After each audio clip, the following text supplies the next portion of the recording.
questions which we tested and change the approach on the interview. 3 to 4 coding questions in one round itself. Like you should structure your resume in a way that you should showcase what exactly they want to see in the previous interview than Akamai. So I connected on LinkedIn and asked questions. So why was I not good enough? So he explained Right. what was expected in that interview. You don't need to be a genius to get a job in any company you want. It's just the right fit which they will be looking for. Hello everyone. Today we have with us Nikhil. He's a junior from my college and previously was here with us to share with us his interview experience with Infosys DSC role. And today he's here with us to share with us his interview experience with Akamai software engineer role. Hi Nikhil, how are you?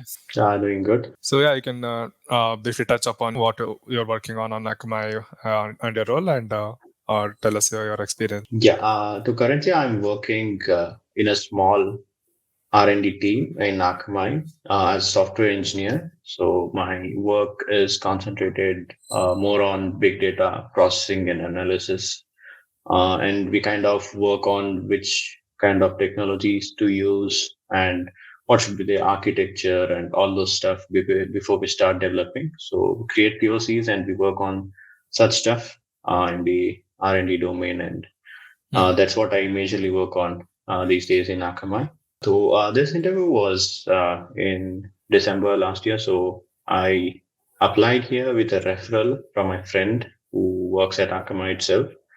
And I wanted to go to the Akamai because of a lot of its benefits and the tech stack. I got to know that they're working on cool tech stacks and all. So I was like curious to work at Akamai. So I applied and got a reply in around like 1 week or 2 weeks, and interview was scheduled, and everything was a little quick compared to what they do nowadays. I was lucky maybe at that time, so I got an interview early. There were like coding interviews for me, and then we had one managerial round. So in case of coding interviews, they majorly concentrated on basic DSA algorithms, not like too in-depth ones, but yeah, basic ones. But which they twisted in between the questions we twisted, and they asked me to change the approach on the interview whenever there was an opportunity. They did that, and the questions were like initially easy, and then with the addition of information, they kind of complicated it. But yeah, solved it in eventually. Okay. So that's how the coding interviews were. So online round was not there, is it? No, I got it through referral, so there was no online round. I directly got an interview. Okay, so totally how many rounds were there? Totally, there were 2 rounds. Okay. And maybe this was an exception or something. I don't know. But yeah, only 2 rounds. And in the first coding round sometimes if itself, they have a urgent requirement, they do try to fast track and or try to expedite the process. Yeah. Yeah. So that's the reason I got in the first round. I guess they took 2 rounds or something for other candidates, but in my case, they considered only 1 round, and I was expected to solve around 3 to 4 coding questions in 1 round itself, like instead of making it 2 rounds. So I was able to solve that. So maybe they took it directly to managerial round. Right. So based on performance, like, they might have decided if they read another round or not. So since you did good in the first round itself, so they probably expedited and skipped few rounds. Yeah, maybe that's the case. Can you tell more about how was your managerial round? Did they focus more on the projects or development things, or more on the internship or work experience part? They did ask about how I worked in the previous organizations and how my projects have been in before and what have I done before. And they do like talk to me to know about me more than my technical skills in the managerial round and my integrity on all those stuff which they would like to know. They explain me everything what the team does and what am I expected to do if I join. So it made me clear like this is what I'm going to do, and maybe they kind of need a perfect fit for a role than a genius being in the team. So that's what they kind of matched with the current requirement and the skills I had at that time. Hmm. So that's how usually the managerial round goes, and that's how it went with me as well. Okay. Right. So how long was it? 1 hour? Is it? Yeah, it was 1 hour casual. Hmm. In that, they took like 15 minutes or 20 minutes to know me and what Hmm. work I had done before. And then Hmm. some 20 minutes to explain what exactly the team does and everything. Hmm. Hmm. And the rest of it, they asked me to clarify if I have any doubts or what kind Hmm. of technology I'm willing into work Hmm. on and that stuff. And that was the end. Okay. Okay. Nice. So anything you want to highlight on the further process after the offer or during the negotiation or anything? Negotiation, they kind of give you a leverage when you start out from a company and join another company than directly joining as a Hmm. fresher from Sure. Hmm. college. So during negotiation, you get to negotiate with the HR, and Hmm. it depends on how much you ask. You Hmm. shouldn't like bargain too much. Also, Yeah. it should be like realistic and match their Hmm. expectations as well. And Hmm. yeah, you can ask for some more benefits. You get some, and you won't, but Hmm. you can strike a good deal if you can talk better. Right. So work from home is something company wide they've announced, or is it team dependent? Yeah, our company has announced work from home Hmm. like permanently now, Hmm. and I guess there is only one team or two teams which are expected to go to offices. Those are like critical Hmm. teams which are expected to be in office. Rest of it, Hmm. they haven't considered Okay. calling back here. Okay. Okay. Yeah. Uh, yeah. So let's quickly jump to the FAQs. Like, does programming language matter for Akamai for during interview? No, for Akamai, they asked me to choose any of the languages I prefer to, but they just made sure that Hmm. I wrote it properly in a proper manner to write the code, right? So Hmm. we shouldn't be using variables like var or something like Hmm. that. So they expected me to write exactly how the scenario goes and how Hmm. exactly the story builds upon with their questions. So Hmm. that's what even they suggested me even after the interview that whatever you write should be like a story being Hmm. written. It should be Hmm. read as a story, and the code should work really fine with that. Okay. So no restrictions to any of the programming languages. They just Hmm. expect you to write a proper code which any normal person can read it as a story Hmm. and understand what's going on. So along with the similar lines, any other suggestions for during interview? During interview, from previous experiences where I didn't get some offers. So from that, I got to know that you just need to talk loud, like speak, like think louder, it loud in Hmm. the interview, and it's more like not you are solving the problem. It's more like the interviewer and you both together solving the problem where he or she may give Hmm. you hints in between, and you just Hmm. talk to them naturally and try to solve the problem. It's nothing that you Hmm. should get it right in one go itself. Hmm. uh, you're not showcasing your skills in that way. You're trying to solve a problem which they expect you to do. Hmm. So try to be as natural as possible, and if you have already worked and you have experience, then you will know this because you usually discuss with your colleagues and work every Hmm. day. So that's the Yeah. same you have to do in the interview as well because they expect the same from you when you join. Right. So just be cool and trying to solve together. So you can say while solving the problem, rather than saying I have this approach, you can say we can solve it in this way. So Hmm. that's the minute things will Hmm. have an impact in the end. Yeah. Right. Right. Good suggestion. Yeah. So any suggestions before the interview? 1 week or 1 day is left. Before the interview, the thing was I got to know a little late that I had an interview, though it was scheduled way before. Hmm. Uh, yeah, you don't need to like put pressure on yourself. Can be like school as possible, but Hmm. I know like for everyone there will be a different situation where they'll be facing something else also. But it's better that we keep ourselves cool and calm Hmm. and just try to be confident as confident as possible. You Mm. too cannot learn anything in one day, like one night before. If Mm. you have a little confidence, then you're cool. Just know about the organization before going for the interview and what their expectations are. Mm. Uh, yeah, even before like giving the resume itself, you should structure your resume in a way that you Mm. should showcase what exactly they want to see. Any suggestions for after interview?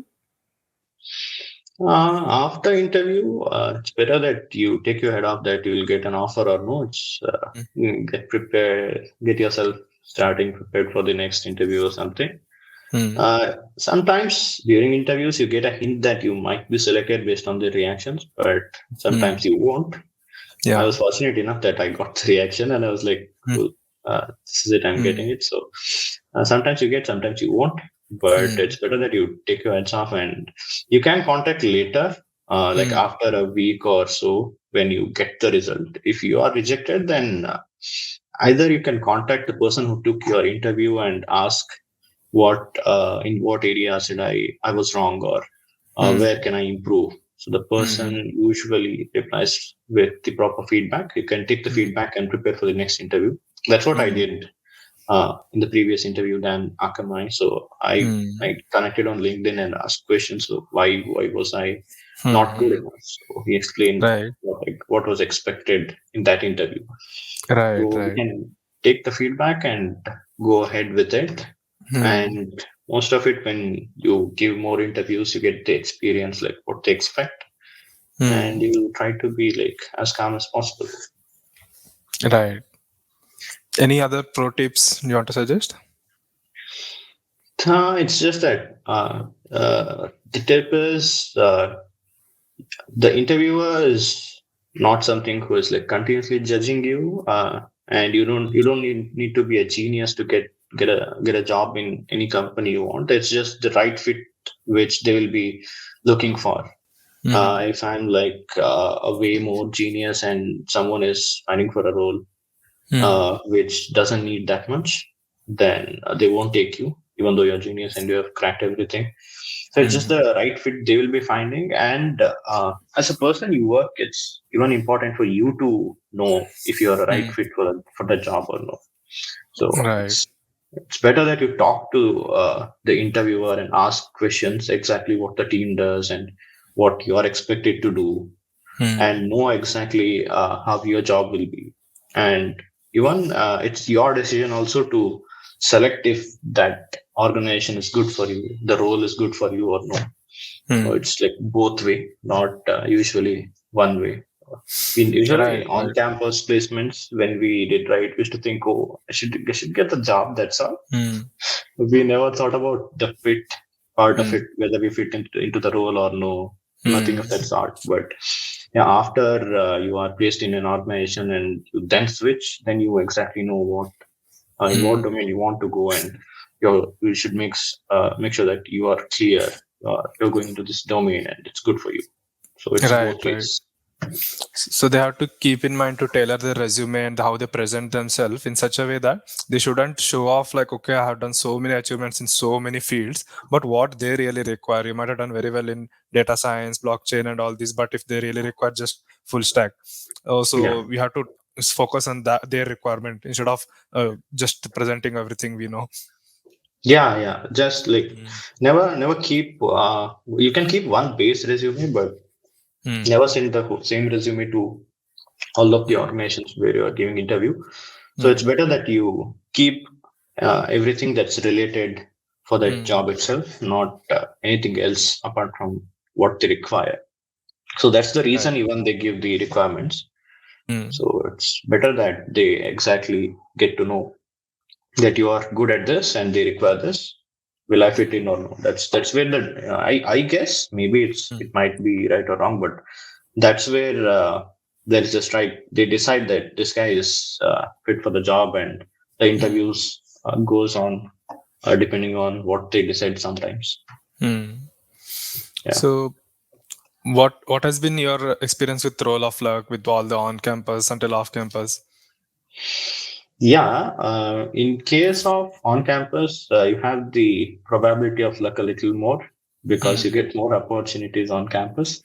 Mm-hmm. But off campus, you should be a little lucky to get the interviews. It's not. I'm not saying like luck is the only thing that's important, but luck really does play an important role whenever we are trying outside. So Mm-hmm. even getting an interview to get, like, sometimes the interviews get postponed and you never hear them back. So it's like till you attend the interview, you're not sure if you'll get or Mm-hmm. no. So till that point, like, kind of need luck and also the Yeah. situation around, like Mm. how well the market is going on, and so it Mm. depends on your luck as well. Right. So it's. I think it's fair if we rely on luck to get us an interview. But if you're lucky enough to get one, we have to make sure that we definitely crack those opportunities. Yeah, exactly. Yeah. Like, so luck comes you till the Mm. point of attending the interview. Mm. After the interview, it's how well prepared you are and how exactly you are approaching the interview, and how well you have given the required information for them. Mm. So it depends on that, and it's just that luck in a sense. What I told is you might be good and you prepared your resume well and everything is passed and all, Mm. and assume that they somehow decide not to hire anyone at this time. Mm-hmm. So these kind of things won't happen if you have luck. That's what Mm. is luck I'm talking about. So Mm. there shouldn't be any obstacle. That if there is no Mm. obstacles, then you're Yeah. lucky. You got an Yeah. opportunity. Yeah. Factors that are totally out of our control, but which are is in control, we have to make best use of Yeah. those. Yeah. So, can you discuss a bit about how was your onboarding experience and work from home experience and the benefits from Akamai? Yeah, onboarding experience was really nice, and there was no pressure, nothing. They gave me enough time to get acquainted to the organization and stuff, and slowly got into the team. And we have good benefits at Akamai. When apart from the negotiations we do, Mm-hmm. they gave like full time work from home at that time. It was like last December.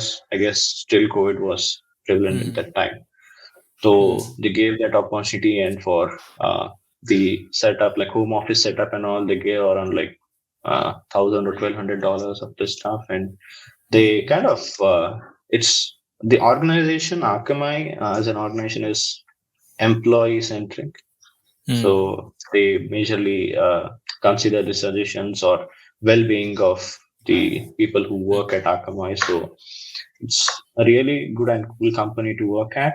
So Mm-hmm.